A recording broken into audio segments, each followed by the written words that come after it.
오늘 이야기할 사건은요. 2008년 김진덕 형사님이 강력팀 반장으로 근무하실 때 있었던 일인데요. 사건 현장에 물이 넘쳐나서 증거를 모으는데 한바탕 곤욕을 치렀던 때는 2008년 7월 토요일 아침 7시경 신고 전화 한 통에 김천서 전체가 비상이 걸렸습니다. 여기 사람이 죽은 것 같아요. 사방에 피가 난리가 났는데 아무튼 좀 빨리 와주세요. 사건이 발생한 곳은 김천 시내에 있는 한 실내 포장마차였고요. 신고 전에 이른 아침부터 가게를 찾은 손님이었습니다. 신고 내용만 들어도 예사롭지 않은 사건이라는 판단이 들어서 저희 형사팀뿐만 아니라 과수대까지 같이 바로 현장으로 출동했습니다. 어떤 상황이었던 거죠? 일단 형사님은 가게 문을 열고 사건 현장을 마주하게 되는데요. 그 순간 경악을 금치 못했다고 합니다. 번화가 뒷골목에 위치한 가게였는데요. 가게 문을 열고 정말 깜짝 놀랐습니다. 피해자는 홀 중앙에 누운 채 발견됐는데 이미 사망한 상태였고요. 테이블이랑 의자가 마구잡이에 넘어져 있었고 술병이란 술잔도 여기저기 깨져 있었습니다. 피다. 그리고 난장판이네. 무엇보다 바닥에 물이 찰방할 정도로 차 있었는데 피해자의 혈흔과 물이 뒤섞여서 난장판이었습니다. 그래서 저도 보자마자 딱 난장판이라는 표현을 했는데 진짜요. 진짜 아수라장이 돼 있어요. 근데 지금 보면 테이블이랑 의자가 다 뒤죽박죽으로 섞여 뒤죽박죽 돼 있잖아요. 보니까 술병도 깨져 있거든요. 막 바닥에 널브러져 네. 있죠 지금. 그러면 뭔가 술 마시다가 크게 싸움이 나서 저렇게까지 된 것 같은데. 그렇죠. 그럼 그 홀 중앙에 사망하셨다는 분은 누구? 가게의 주인이었는데요. 50대 여성이었습니다. 지금부터 박 씨라고 부르겠습니다. 주인이야? 제가 아직도 피해자의 모습이 잊혀지지 않습니다. 얼마나 공격을 많이 머리와 목, 명치 등 수십 군데 자상이 있었고 어머. 전신에 멍과 방언이 있었습니다. 온몸이 다 공격을 받은 것 같았는데 나중에 부근 결과를 보니까 몸 전체에 56개의 자창이 확인되었고요. 아우. 사인은 명치 부위에 10cm의 자창으로 인한 실혈사, 즉 심각한 출혈로 인한 사망이었습니다. 저도 이 사건이 이제 당시에 경찰청에 있을 때 사진 자료 가지고 분석을 네. 했었는데 얼굴에도 훼손이 굉장히 많았어요. 진짜요? 그러면 범행 도구는 그 피해자 옆에 피가 묻은 칼이 발견됐는데 가게에서 사용하던 칼로 확인되었고요. 그래서 누군가와 몸싸움 중에 일어난 우발적인 살인이 아닐까 싶었죠. 방송에서는 차마 얘기하기 힘들 정도로 시신 상태가 굉장히 참담했다는데요. 그 중에서도 형사님이 눈을 의심케 한 상처가 하나 있었습니다. 피해자의 콧구멍에서 화상 자국이 발견됐는데요. 자세히 보니 코 안에 담뱃재가 있더라고요. 불이 붙은 담배를 비벼 끈 걸로 추정했습니다. 아우. 네, 특히 얼굴에 그런 행위를 했다는 건 모욕의 의도가 상당히 보이고 무엇보다도 이제 분노 표출이 가장 많이 드러난 공격 행동으로 해석을 하고 있습니다. 또 어떻게 이런 식으로 사람을 공격할 수가 있죠? 흉기로 공격만 당한 게 아니었고요. 네.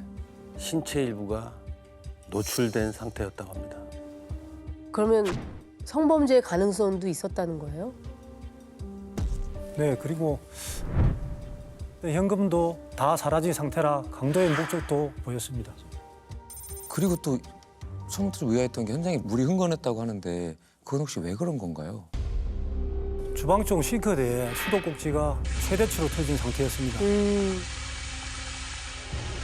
물이 개수대를 흘러넘쳐서 바닥까지 흐른 건데 아마도 범인이 증거 인멸을 할 목적으로 물을 틀어놓고 도주한 걸로 보였습니다. 시신에 공격당한 흔적이 많았다고 했잖아요. 네. 한눈에 봐도 상처가 꽤 깊어서 피가 많이 났을 것 같은데 몸에 핏자국이 거의 없었습니다. 아마도 시신에 직접적으로 물을 뿌리는 걸로 보였습니다. 근데 그 신체의 일부가 노출이 된 것도 그렇고 시신에 물을 뿌려서 증거를 인멸했다라고 보면 성범죄가 아주 중요한 목적으로 보여지기도 하거든요. 그렇죠. 네. 범인의 흔적이 조금이라도 남아있지 않았을까요, 그래도? 하나라도? 그래서 형사님들은 현장 감식과 부검을 바로 진행했는데요. 다행히 유력 용의자의 것으로 추정되는 한 남성의 유전자를 확보하게 됩니다. DNA. 그게 남자의 DNA. 다행히 피해자 신체 일부와 범행 도구로 추정되는 깨진 유리병에서 동일한 남성 유전자가 나온 겁니다. 그래서 이 남성을 유력한 용의자로 보고 본격적으로 수사에 착수했습니다. 일단 지금 상황으로 보면 칼만 가지고 공격한 게 아니고 아마 식탁에 놓여있던 음료수병으로 재차 또 공격을 한 흔적이 보이거든요. 아. 그동안에 이렇게 분노가 형성되었을 기간을 따져본다면 면식이 전혀 없는 사람일 가능성은 좀 없지 않나. 근데 이제 DNA가 이제 있다고 하니까 이제 대조할 사람을 찾기만 하면 일치만 하면 되는 거잖아요. 그렇죠. 근데 이걸 이제 어디서부터 어떻게 찾아야 되는 거죠? 일단 형사님들은 가게 주변 탐문 수사부터 시작했는데요. 안타깝게도 CCTV는 전무한 상황이었습니다. 아, 외진 골목이라 목격자를 찾는 것도 쉽지 않았다고 합니다. 어떡하냐? 게다가 저희도 원한에 의한 산유로 일단 추정하고 박 씨 주변을 조사했는데 용의선상에서 올린 인물을 찾을 수가 없었습니다. 원한 관계도 없었다는 얘기인가요? 박 씨의 남편이 지병이 있어서 사실상 박 씨가 집안의 가장 역할을 하고 있었습니다. 생계 때문에 홀로 가게를 24시간 운영했고요. 손님이 없을 땐 집에 가서 식구를 식사하며 살림을 챙기느라 주변에 사람들이 없었습니다. 혹시 손님 중에 범인이 있었던 건가요? 그렇게 확인가 안 되지 않아요? 그때 당시 할 수 있었던 거는 기지국 수사뿐이었습니다. 시신이 발견된 오전 7시를 기준으로 12시간 이전까지 가게 인근의 기지국에서 잡힌 통신 내역의 명단부터 확보했습니다. 근데 이게 시골이면은 얼마 안 나왔을까요? 그래도 휴대전화면은 한 뭐 제법 됐을까요? 잘 모르겠어요, 100명도 저희가. 안 될 것 같은데. 현장 상황이 잘 몰라서. 명단을 뽑으니까 3만 명 정도 되었습니다. 뭐요? 3만 명이요? 어쨌든 저희들은 이 안에 무조건 범인이 있겠다 싶으면서도 한편으로는 막막했습니다. 당연하죠. 3만 명이면. 3만 명을 그래도 뭐 일일이 만나볼 수는 없잖아요. 당시에 수사 인원은 몇 명이었던 건가요? 12명. 12명이 3만 명을 어떻게 수사를 하죠? 이건 언제 다 추려내고. 야, 그런데 사건 현장에서 수사의 물꼬를 터줄 아주 중요한 단서가 하나 발견됩니다. 어우, 굉장히 반가운 소식이네요. 예. 박 씨가 직접 쓴 매출 장부였습니다. 누가 왔다 갔는지, 판매한 메뉴는 뭔지, 외상값까지 매일 꼼꼼하게 작성했는데 여기에 손님에 대한 내용이 아주 자세히 적혀 있었습니다. 그럼 적어도 사건 당일에 누가 왔다 갔는지는 알 수 있는 거 아니에요? 근데 그 단어를 못 썼을 너무 아침 시간이라. 것 같은데. 네, 맞습니다. 당일 기록은 없었지만은 수첩을 통해 이 가게에 오는 손님들은 대략 파악할 수 있었습니다. 아무래도 단골 장사다 보니까 잦은 손님이 몇 명 눈에 띄었죠. 야, 근데 이제 단골 장사라고 하니까 이 중에 있어야만 하는데 그렇죠. 이제 과연 있을까 하는 거죠. 그렇죠. 네. 있었을까요? 형사님은 그날 가게 인근에 있었던 3만 명의 통신 기록 중 단골 손님을 추려내기 시작합니다. 아, 그리고 이 과정에서 뜻밖의 정보를 얻게 됩니다. 사실 유력 용의자라고 생각했는데 알리바이가 금방 확인되면서 용의선상에서 배제된 손님이 한 명이 있었습니다. 이 사람이 사건 당일 밤 12시가 넘어서까지 박 씨 가게에서 술을 마셨다고 진술했습니다. 12시 넘어서까지요? 근데요? 근데 그 시각에 손님이 한 명 더 있었다는 겁니다. 본인이 귀가하려고 가게를 나서는 순간에도 분명 그 남자가 있었다는 거죠. 너무 취해서 얼굴은 기억나지 않지만 한 40대 정도로 보이는 몸이 왜소한 남성이었고 검은색 옷을 입고 있었던 것 같다고 했습니다. 그런데 말이죠. 사건 당일 밤에 범인을 본 것 같다는 또 다른 목격자가 나타나면서 범인에 대한 윤곽이 더욱 확실해집니다. 제보자는 인근 다른 주점 주인이었습니다. 사건 당일 새벽 2시 45분경에 피해자 가게에서 한 남자가 나오는 것을 봤는데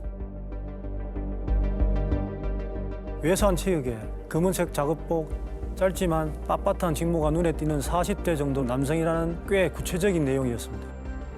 근데 어떻게 그 새벽에 이렇게 자세히 기억하고 있는 걸까요? 그 당시에 술에 취한 손님을 배웅하던 중이었는데 갑자기 그 가게에서 누군가 쑥 나왔답니다. 어.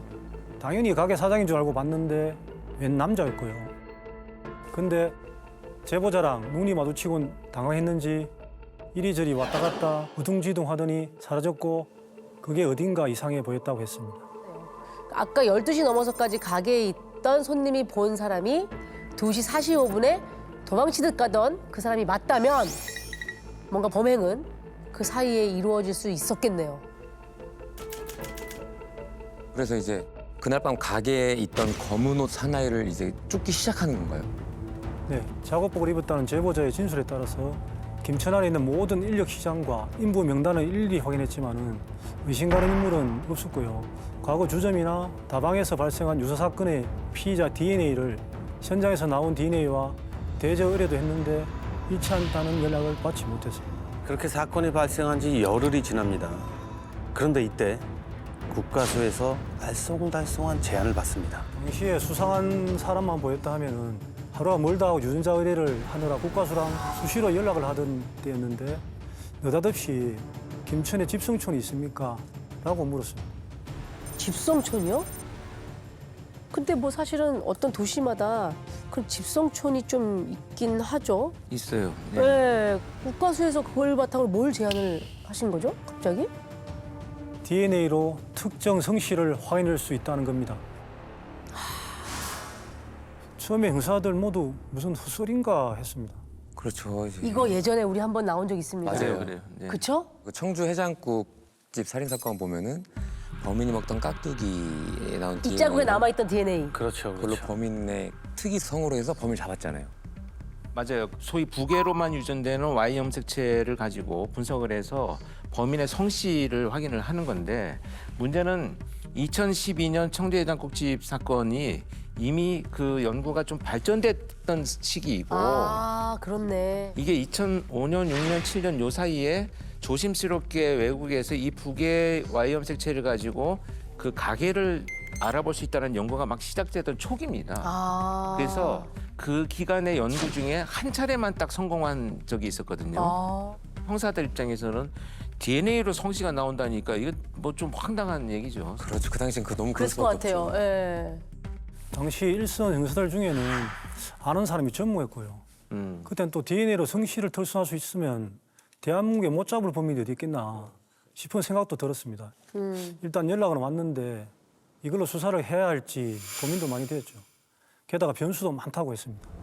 양자나 혼외자의 경우에는 DNA가 달라지고 또 다른 변이가 있을 수도 있어 오류가 좀 있다고 했습니다. 그래서 국가수에서도 저희한테 힌트를 주면서 확신을 못한다고 계속 강조했습니다. 지금부터 세상에서 존재하지 않는 특이성으로 이름을 대신하겠습니다. 국가수에서 제안을 했던 건 협시였다고 합니다. 오. 일단 국가수에서 제안했던 특이성의 집성촌이 김천에 없었습니다. 그런데 말이 안 된다, 이게 믿을 수 없다 하면서도 이상하게 간절한 마음이 불쑥 올라왔습니다. 당장 마땅한 방법도 없고 해서 한번 믿어보기로 했죠. 그래서 국가수 내 협시 인적사항을 확보해서 김천과 관계 있는 사람을 찾아 유전자를 채취했습니다. 그게 있어서 뭐가 좀 나왔나요? 확보되는 대로 의뢰해서 비교했는데 현장에서 나온 범인 DNA 모두 불일치로 나왔습니다. 그래서 그때 이걸로 범인을 못 잡겠다 싶었는데 국가수에서 이번엔 다른 성을 얘기하는 겁니다. 아, 이것도 믿어야 돼 말아야 돼요. 네. 고민되죠. 이번에는 뭐였나요? 자, 이번에도 세상에 존재하지 않는 성입니다. 국가수에서 제안한 성은 척추였는데요. 놀랍게도 이번엔 김천의 집성촌이 실제 존재했다고 합니다. 오. 그럼 이게 가능성이 있다는 얘기 아니에요? 근데 그땐 진짜 장난하나 싶더라고요. 척씨가 더 가까우면 처음부터 척씨를 말해주지 왜 헛고생을 시켰나 싶었고요. 그런데 또 얘기를 들어보니까 또 납득이 갔습니다. 아. 어떤 원래 갖고 있던 자료 중엔 척씨의 샘플이 없었는데 김선 사건 직전에 대전에서 강력 사건이 발생해서 수사 과정에서 척씨 유전자가 확보되었다고 하더라고요. 아, 되게 다 생겼네. 미랑 박 씨, 김희겸 씨 이런 본관까지 확인이 됐다고 했습니다. 제 친구들 중에 척시가 있을 정도로 김천엔 척시가 들어 살고 있습니다. 그래서 기주국에 잡힌 척시 중에 피해자 수첩에 적힌 사람들만 추려내면 범인을 잡는 건 이제 시간 문제라 생각이 들었죠. 야, 이거 척씨가 이젠 진짜 맞았으면 너무 좋겠는데요. 그러게요. 네. 곧장 척시성을 가진 친구를 불러드립니다.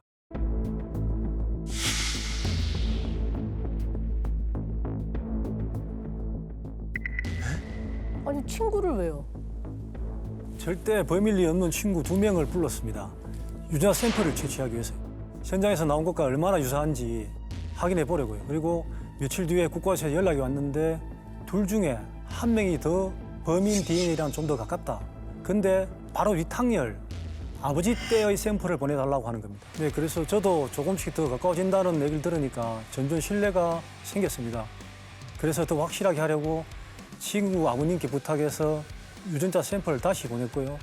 범인 DNA가 친구의 아버지 학렬에 가장 근접하다는 결론이 나왔습니다. 그중 기지국 통신 명단과 일치하는 16명을 수사 대상자로 선정하게 됩니다. 일단 팀을 나눠 16명의 DNA부터 확보하기로 했습니다. 한 명씩 일일이 만나서 DNA를 채취하던 중에 갑자기 선배 형사 한 분에게 연락이 왔습니다. 범인 찾은 것 같다. 멀리서 걸어오는데 왜소한 체격에 검은색 작업 뿌린 빳빳한 생머리가 눈에 띄었다고 합니다. 보자마자 아, 이놈이다 싶었던 거죠. 그래서 자연스럽게 저희가 특이성을 가진 분들이 DNA를 채취하려고 한다. 협조해 주실 수 있겠냐 했더니 대뜸 이거 하면 범인도 잡나요? 하면서 슬쩍 떠보듯이 물어봤다고 했습니다. 사건에 관한 얘기는 아무것도 안 했는데 이런 반응을 보이는 게 이상했죠. 그러니까요. 일단 형사님은 이 수상한 남자의 DNA부터 긴급으로 의뢰했다고 합니다. 예, 1순위지. 이제 맞아 떨어지기면 이거는 이제 정말 그야말로 빼박친 거잖아요. 네.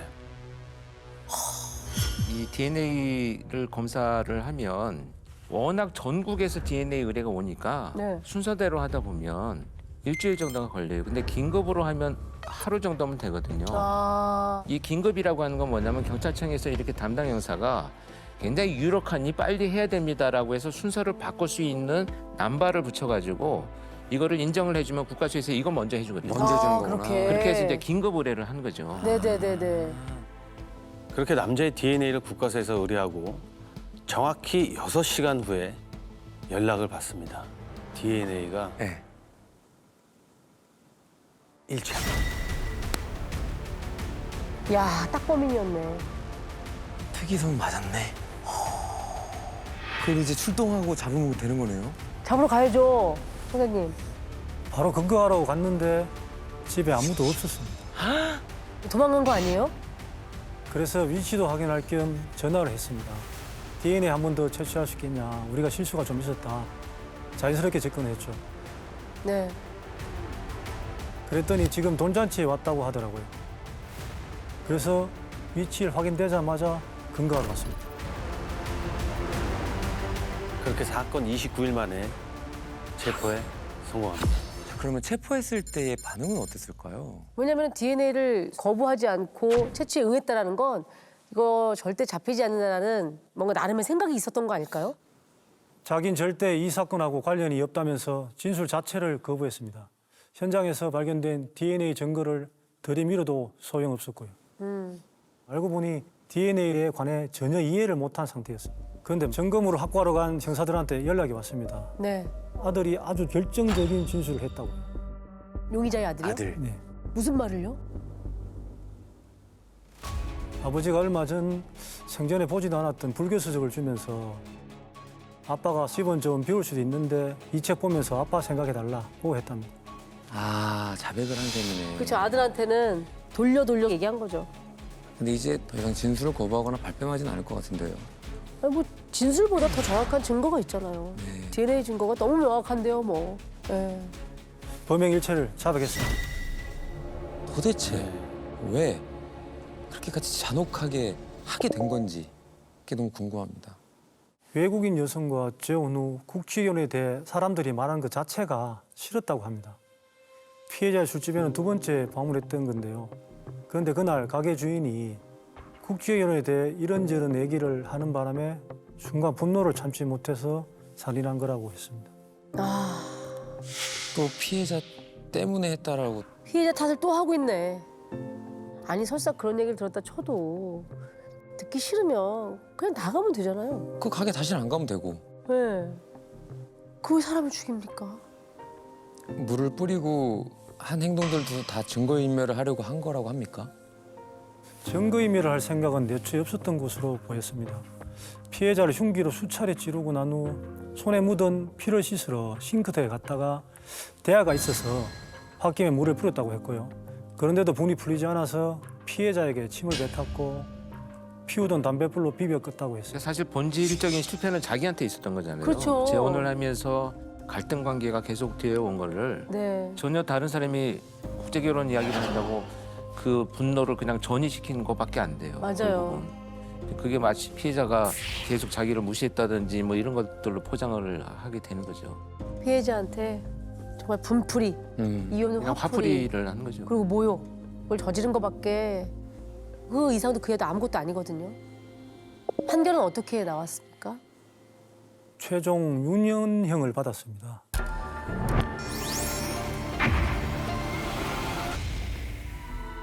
아니 이게 무슨 말이에요? 이렇게 잔인하게.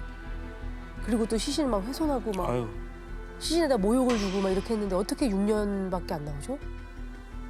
소범인데다가 유족과 합의를 받더라고요. 응? 그리고 다니던 직장 동료들이 탈원서를 써준 것도 감형의 이유가 된 것 같았습니다. 아 너무 좀 어이가 없네요 판결이. 돌아가신 분이 너무 안타까워요. 그렇죠. 열심히 네. 사시던 분인데. 그 24시간 가족을 위해서 네. 진짜 그렇게 사셨던 분, 가족밖에 몰랐던 분, 일밖에 몰랐던 분이. 늘 그런 것 같아요. 처음에 사건이 일어난 거에 놀라고 정신없이 쫓아가다가 검거했을 때 드디어 잡았다 이러다가 판결 난 거에 다시 또 이렇게 되는 것 같아요.